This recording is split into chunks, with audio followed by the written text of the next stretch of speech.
Olá pessoal! No vídeo de hoje vou resolver um exercício com vocês a respeito de campo magnético, que, como sabemos, pode ser produzido de duas formas.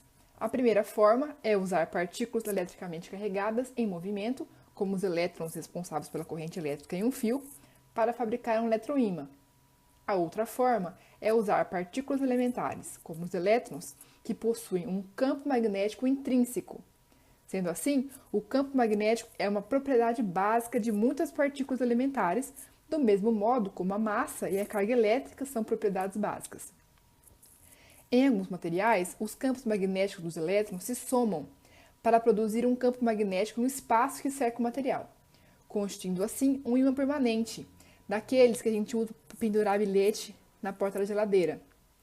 Na maioria dos materiais, porém, os campos magnéticos dos elétrons se cancelam e o campo magnético em torno do material é nulo. Como já sabemos, o módulo da força que age sobre uma partícula na presença de um campo magnético é proporcional à carga Q e à velocidade v da partícula. Sendo assim, temos que V e B formam um produto vetorial. Então, podemos substituir essa parte por V vezes B vezes seno de θ. Assim, a força é zero se a carga é zero ou se a partícula está parada, ou seja, V é igual a zero.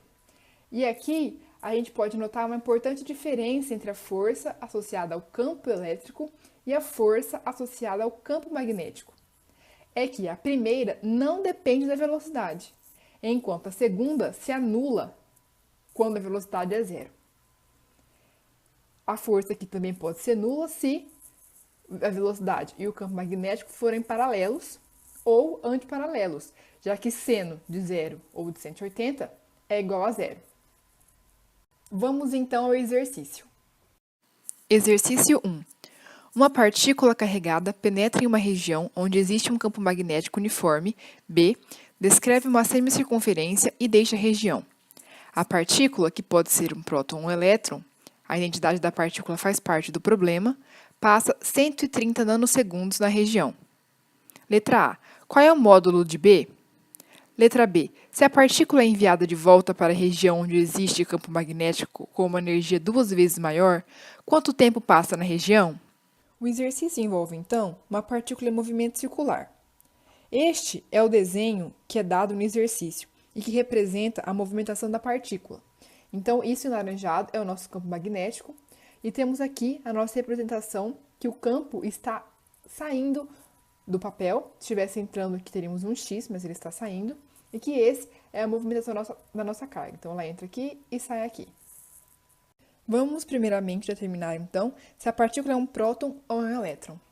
Eu uso uma técnica denominada técnica da mão esquerda, que me foi ensinada quando eu ainda fazia o ensino médio. E é da seguinte maneira: eu pego 3 dedos meus, um eu chamo da força, o outro do campo magnético e o outro da velocidade. E fazemos como se fossem um canto de parede assim. Então, primeiro vamos posicionar o nosso vetor velocidade, que está nesse sentido. Agora, o nosso vetor campo magnético, que está saindo do papel. Então, temos essa movimentação. Então, vemos que a nossa força, nossa velocidade está aqui, o campo saindo, então a nossa força está para a esquerda. No nosso desenho, realmente vemos que é verdade, a movimentação está para a esquerda. Então, isso aqui é um próton. Se fosse um elétron, teremos a seguinte movimentação. Ele estaria entrando aqui e ia sair aqui, ou seja, ele ia vir nesse sentido e ia nesse sentido. Quando fôssemos fazer a nossa regra da mão esquerda, colocaríamos nosso vetor velocidade entrando aqui, o campo saindo, a força também estaria para a esquerda, e quando formos olhar, vimos que a nossa movimentação estava para a direita. Isso aqui indicaria um elétron, e isso aqui um próton. Então, o nosso exercício dá esse desenho. Então, temos que a partícula é um próton. Bom, no exercício só nos é dado que ele passa, né, um período de 130 nanosegundos no meu campo, na minha área do campo magnético, e pede um módulo do campo magnético. Bom, de acordo com a segunda lei de Newton, aplicada ao movimento circular, temos então que a força é igual a massa vezes a velocidade ao quadrado dividido pelo raio. Podemos então agora substituir a força aqui pela força magnética. Sabemos que é carga multiplicada pela velocidade multiplicada pelo campo magnético é igual a mv quadrado sobre r. A partir daqui, vemos que não conseguimos ainda obter o nosso campo magnético através dessa primeira equação. Por quê? Não temos o raio, temos somente o período, certo? Então, o período é igual à circunferência dividida pela velocidade, então temos que o período é igual à circunferência, que é 2πr, dividida pela velocidade. Nossa equação 2. Podemos, então, substituir aqui, isolar aqui r e substituir na equação 2. Então, vamos ter aqui, isolando o r, que é o raio, vamos ter que é massa, velocidade ao quadrado, dividido pela carga, velocidade e o campo magnético. Então, podemos cortar aqui. Vamos ter, então, que o raio é igual a massa vezes a velocidade, dividido pela carga, multiplicado pelo campo, certo? Substituindo raio aqui, vamos ter, então, que o período é igual a 2π sobre v, multiplicado por mv sobre a carga multiplicada pelo campo. Podemos cortar aqui, então, as duas velocidades. Vamos ter, então, que o período é igual a 2π vezes a massa dividido pela carga multiplicada pelo campo. Lembrando que, como vimos, a carga em si ela é um próton, né? Então, temos que a massa do próton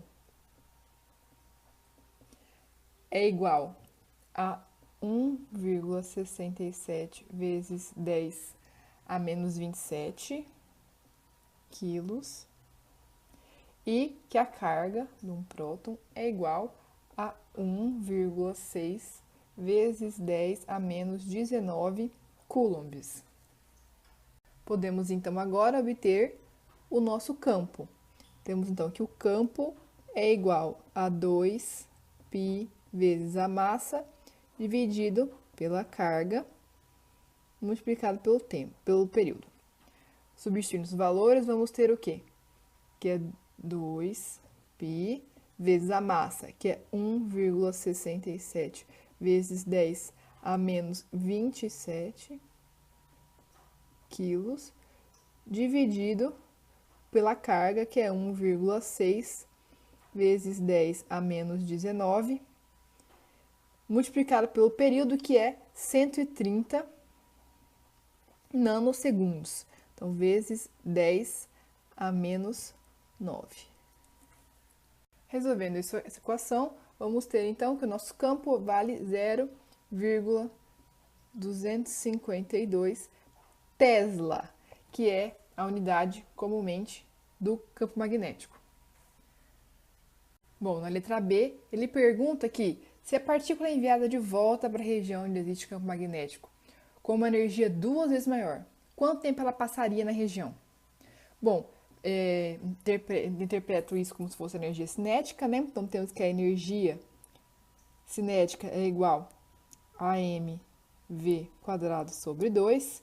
Então, temos que se aumenta a energia aqui, a massa continua a mesma, então teríamos, né, entendemos que a velocidade aumentaria também. Só que repare que a equação né, do período, independe da velocidade que a partícula tem. O período é o mesmo, certo? Então, a gente vai ter aqui na letra B que o período que ela vai passar, mesmo com o aumento da energia, vai ser igual a 130 nanosegundos. A letra A, então, ficou 0,252 Tesla. E é isso aí. Nesse vídeo, vimos então os conceitos relacionados à ação do campo magnético em partículas carregadas em movimento circular e, através dele, tiramos os principais parâmetros que caracterizam esse movimento circular, como o raio e o período.